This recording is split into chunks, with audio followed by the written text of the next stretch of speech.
Hugues Capet règne de 941 à 996. C'est le temps des famines. Ainsi, au XIe siècle, il y aura 5 famines. Le peuple a peur.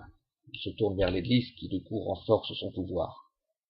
Ainsi, l'Église peut imposer aux seigneurs de faire la paix, d'arrêter de faire la guerre quelques jours, par semaine.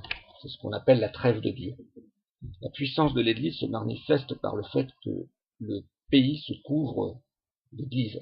D'abord en bois, à partir du XIe siècle, elles sont en pierre. Ainsi connaîtra-t-on d'abord l'art roman, puis l'art gothique. C'est dans ce contexte que Hugues Capet est élu. C'est un seigneur puissant d'Île-de-France, mais il n'est pas encore aussi puissant que le deviendra Louis XIV. Ainsi, il est élu par ses pairs, et parfois, des seigneurs sont même plus puissants que le roi de France, puisqu'à l'époque, le royaume se limite à ce qu'on appelle aujourd'hui l'Île-de-France.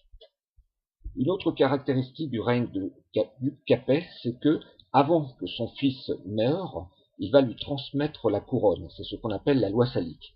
Et cela va permettre de créer une dynastie qui va durer presque 1000 ans.